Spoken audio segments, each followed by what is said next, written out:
Patty. Oh, I loved it, yeah.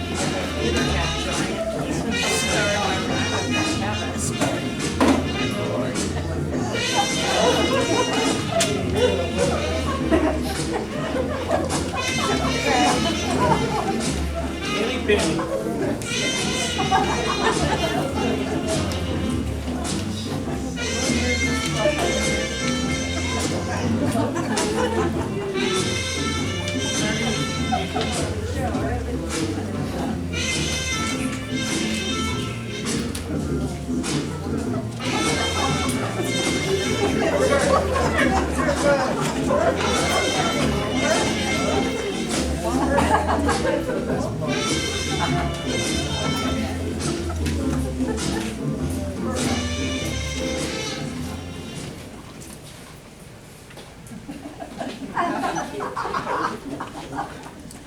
This is the story of Henny Penny. One day, Henny Penny was out in the barnyard pecking for corn when suddenly something hit her on the head. Oh dear, the sky is falling. I better go tell the king. And she went along, and She went along, and she went along, and then she met Cocky Locky! Cocky Locky. Henny Penny, where are you going? I'm going to tell the king the sky is falling. May I come with you? Why, certainly. And they went along, and they went along, and they went along, and then they met Quack, quack, quack, quack. Ducky Daddles, quack, quack. Where are you going? Where are you going? Where are you going? Oh, Henny yeah. Penny and Cocky Locky, where are you going? We're going to see King that the sky is falling. Oh boy, can I go too?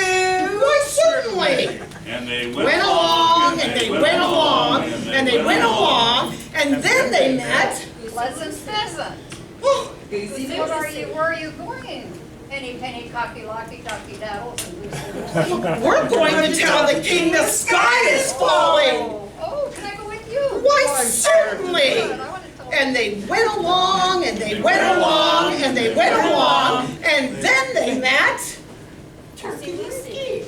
Oh, Turkey Lurkey. Where are you going, Henny Penny? Cocky Locky, Ducky Daddle, Goosey Lucy, Pleasant Pheasant. We're going to tell the king the sky is falling. May I go with you? Oh, why, certainly. And they went along, and they went along, and they went along, and then they met Foxy Woxy!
Why, we're going to tell the king the sky is falling.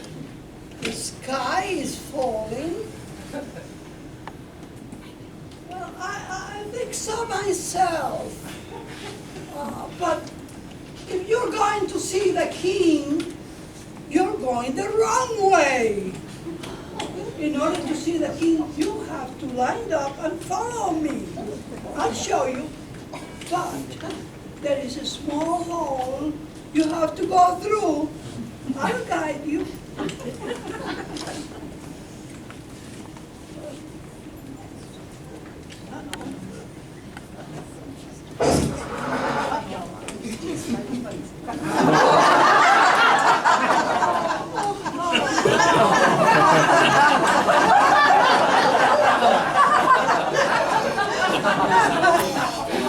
Who's next? Who's next? Come on, you volleyball.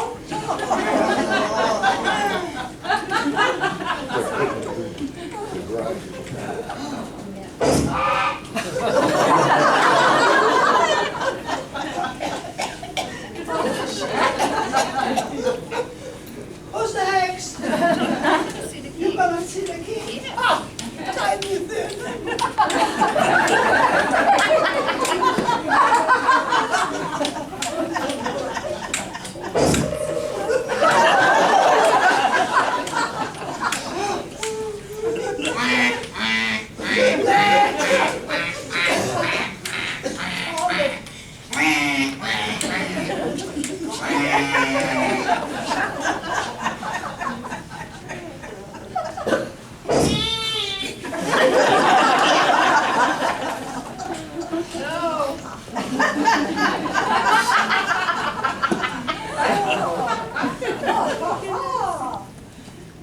This is a fat one.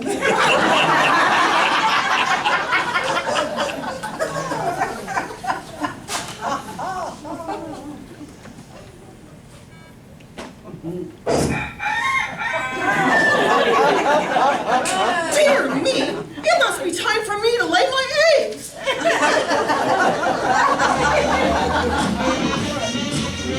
And they never did go tell the king the sky was falling.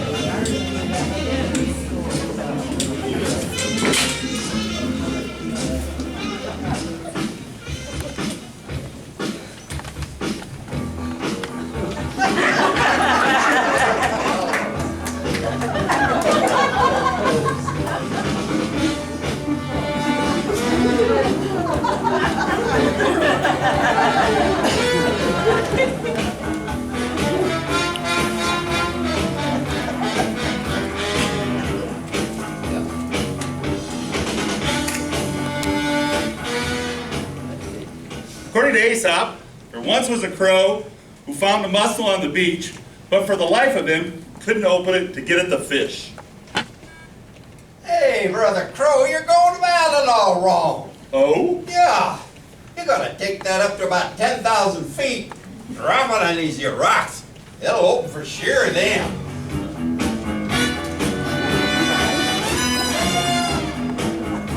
Higher! Higher! Higher! Yeah, that's about it. Now drop it.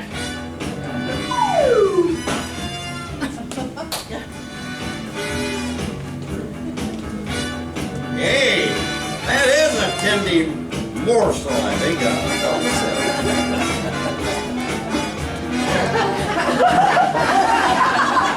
Oh!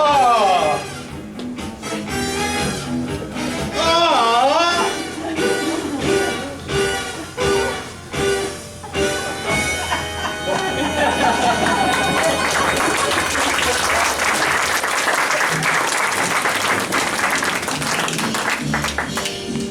Somewhere beyond the sea,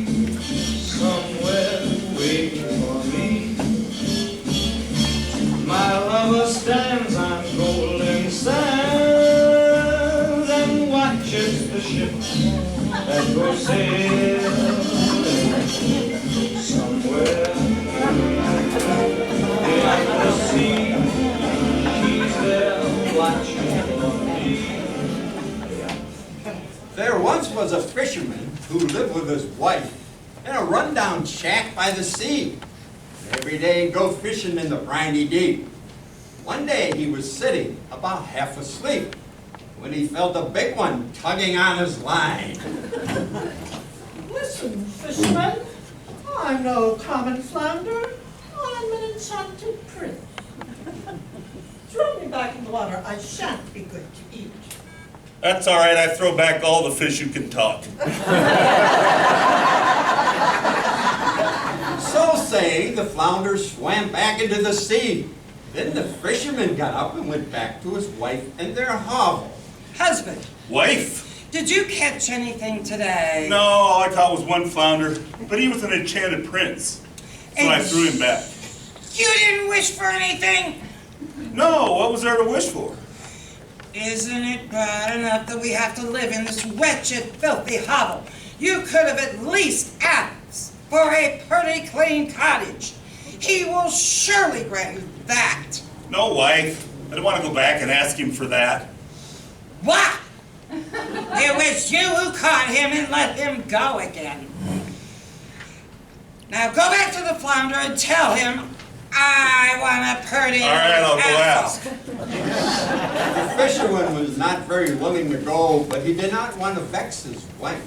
And at last he went back to the sea. Flounder, flounder in the sea, prithee hearken unto me. Ilsebil, my willful wife, does not want my way of life. Hello, fisherman. Hello, flounder. I called you back for my wife said that since I was the one who caught you, I should have wished for something. Of course, fisherman. What would she have? She would like a nice, clean cottage. Oh, fisherman. She is waiting for you. The man went home and found his wife no longer in the hut, but in a pretty little cottage that stood in its place. Husband, come inside and see. There was a pretty sitting room and a bedroom with a brass bed, and a kitchen with a larder full. Outside there were chickens and ducks and geese and a big fat rabbit, and a little garden with vegetables and fruit trees. Is this not nice? Yes, and let it so remain. You and I shall live in this little cottage very happily. We shall see about that. And with that, they went to sleep. Husband, wake up. Husband, wake up. This cottage is too cramped. Go back to the flounder. Tell him I want a big stone castle. You want a big stone castle? All right, I'll go ask the flounder. The man's heart was heavy and unwilling, but he went and he said, "It's not right." When he reached the sea, he found it was no longer green, but it was still calm, but dark violet and gray. A strong wind was coming up. Flounder, flounder in the sea, prithee hearken unto me. Ilsebil, my willful wife, does not want my way of life. Hello, fisherman. Oh, flounder, the cottage was lovely. You're welcome. No, flounder, wait. My wife has changed her mind. She wants a big stone castle. Of course, fisherman. She is waiting for you. When the fisherman got back, he found a great stone palace, and his wife standing at the steps, waiting for him to go in. Husband, come in and see. The walls were hung with beautiful tapestries. Rich carpets covered the floors. The rooms were finished with golden chairs and tables. Crystal chandeliers hung from the ceiling. Outside the house was a great courtyard, half a mile wide. And beyond that was a forest and a park with stags and hinds and hares and everything that one could wish for. Husband, is this not worth having? Yes, and let it so remain. We will live in this beautiful palace and be content. We shall think about that. And with that, they went to sleep. Husband, peep out the window. Would you not like to be the king over all of this land? Go back to the flounder, tell him you consent to be the king. No, why would I want to be the king? All right, that's all right. I'll be the king. All the fishermen went, but he was quite sad because his wife would be the king. It's not right, it's just not right. When he reached the sea, he found it dark gray and rough and evil smelling. A storm was raging. Flounder, flounder in the sea, prithee hearken unto me. Ilsebil, my wilful wife, does not want my way of life. What now, fisherman? My wife would be the king. She is king. When the fisherman got home, he found his wife, the king, waiting for him. Wife, are you now the king? Yes, I am now the king. What a wondrous thing to be the king. No, I find that being king weighs heavy on my hands. I cannot bear it any longer. Go back to the flounder, tell him I want to be the pope. Wife, I think this is truly beyond the flounder. Nonsense. If he can make a king, he can make a pope. There is only one pope in all of Christendom. I'm not going to ask that fish to make you the pope. Do you forget to whom you are speaking? I am the king. You are but my husband. You must obey. He was frightened, so he went, but he was quite dazed. He shivered and shook, and his knees trembled. A great wind arose over the land. The clouds flew across the sky, and it grew as dark as night. The leaves fell from the tree, and water foamed and dashed upon the shore. In the distance, the ships were being tossed to and fro on the waves. There was still a little patch of blue in the sky among the dark clouds, but towards the south they were red and heavy, as in a bad storm. Flounder, flounder in the sea, prithee hearken unto me. Ilsebil, my wilful wife, does not want my way of life. Now what, fisherman? My wife wants to be pope.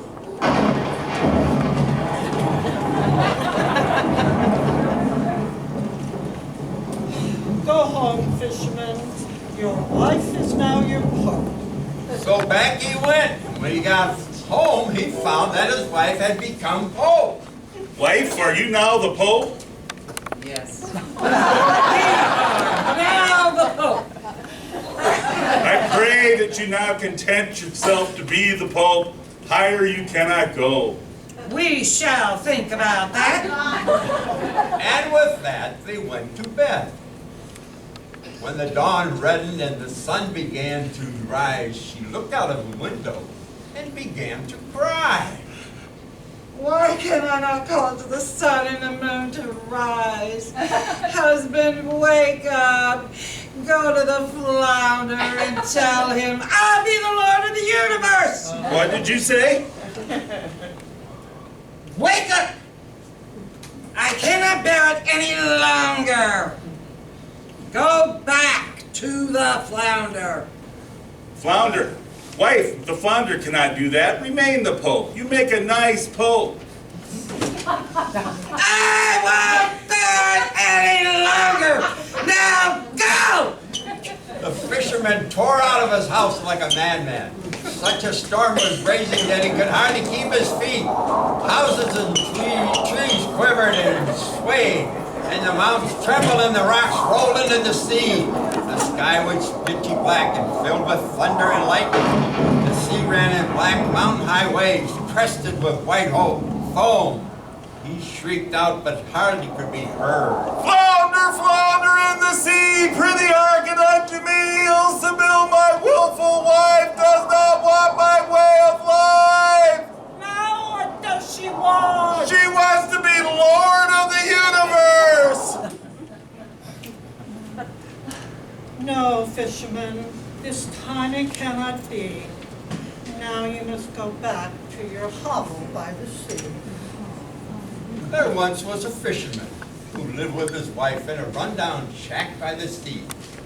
Every day he'd go fishing in the briny deep, and he'd sit there fishing about half asleep. And he'd fish and he'd fish and he'd fish. Because he didn't want to go home.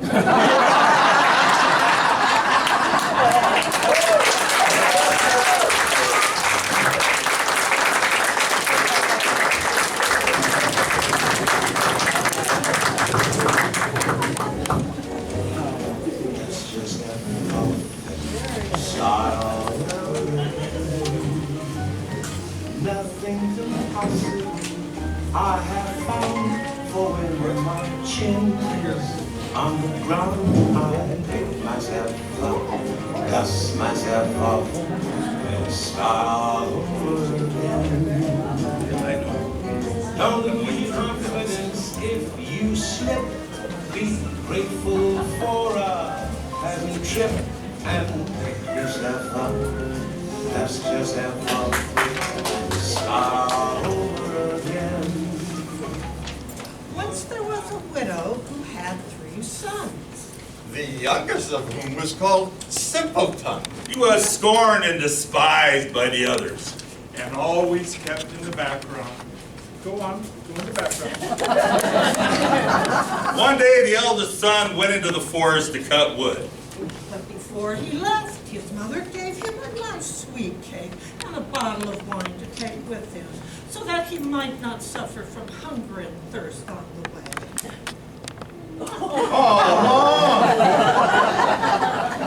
Suddenly, there was a little gray man. Good afternoon, kind young sir.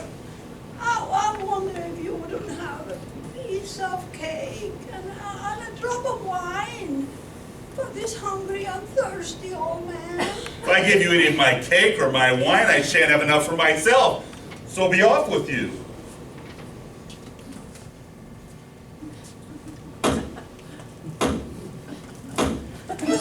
My arm! My arm!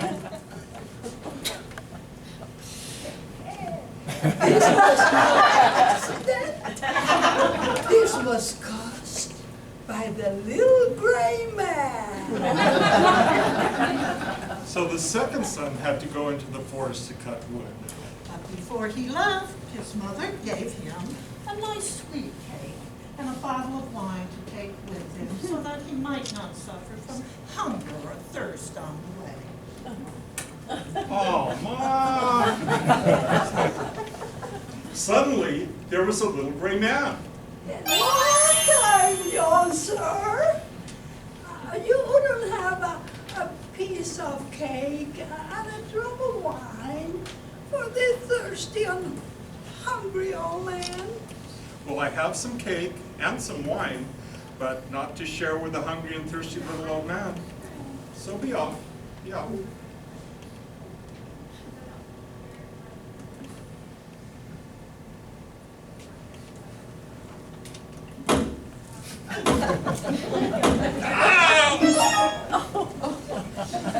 Brother, brother!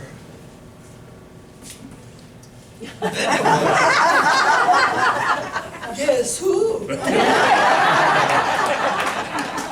it was Simpleton's turn to go out into the woods and chop.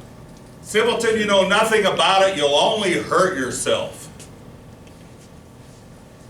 Oh, you never let me go outside even. Please! So we let him go outside. Well, all right. But you know, if you hurt yourself, you'll be all the wiser for it. Simpleton, Then you forgot your axe. But before he left, his mother gave him a cake mixed with water and baked in ashes, and a bottle of sour beer. Please be careful, Simpleton.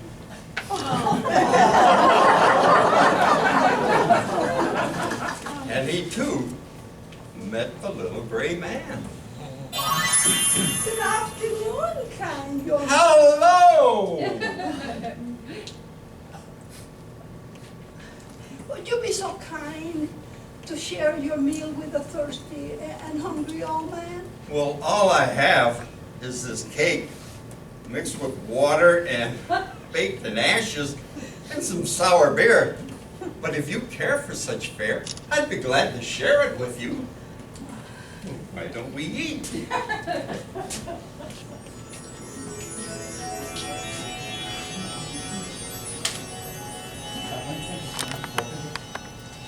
When Simpleton got out the cake, he found that it was a nice sweet cake, and the wine was a fine French wine.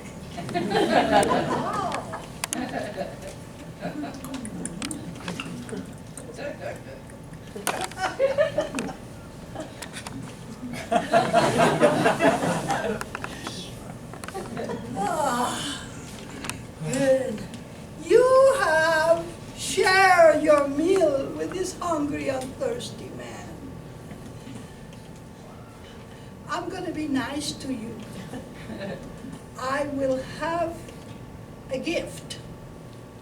A gift from this way. By the tree, old tree, you'll find something that will bring you luck. And all this said, the little gray man disappeared. A goose! A golden goose! And Simpleton took the goose and he went into find an inn so they could stay overnight. The innkeeper had $2. And when they saw the golden goose, Curious as what kind of bird it could be. and they wanted to get one of the golden feathers. As the eldest daughter, I want to choose a golden feather for myself. I'm the oldest. Hurry up, sister, I want to get one too. But as the eldest sister reached to pluck a feather, she found her hand was stuck fast. Don't be so selfish. No, sister, stay away. It's some kind of strange bird. She wanted one, but as soon as she touched her sister, she found her hand was stuck fast too. And in this manner, they had to spend the night. In the morning, when Simpleton got up, he took the golden goose without even noticing the girls on behind, and he went off down the road. In the middle of the fields, they met the parson. Shame, shame on you two young girls chasing after this young man. Come away now, come away, and if you don't come away, I will have to take you away. The parson grabbed the younger sister to pull her away, but no sooner had he touched her than he felt himself stuck fast, and he too had to run behind. As they passed by the church, the sexton said, "Hello, your reverence, where are you going so fast? Don't forget, we have a christening." So saying, he plucked the parson by the sleeve and soon found he could not get away. A simple peasant came along the road. Give us a hand, simple peasant. The peasant went to help them and grabbed onto the sexton's hand to free him, but immediately she too was stuck fast. So now there were 5 people running behind the simpleton and his goose.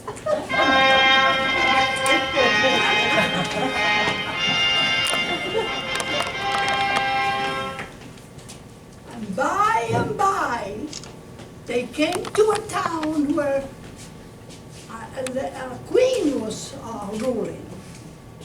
And she had a daughter. She had a daughter that was so solemn That nothing and nobody could make her laugh. So the queen proclaimed that whoever made her laugh, he will have to marry her. Simpleton heard this. He took his goose with all his following before the princess. And when she saw these 5 people running one behind the other, she burst into fits of laughter. And it seemed that she could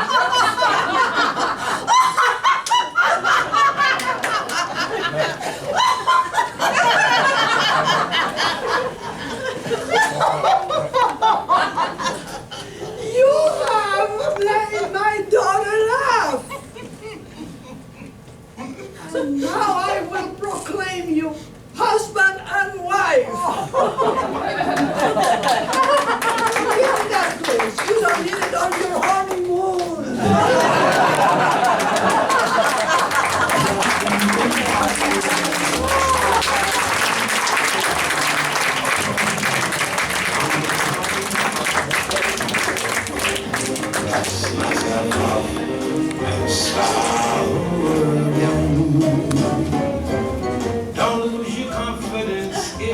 you slip, be grateful for a pleasant trip and give yourself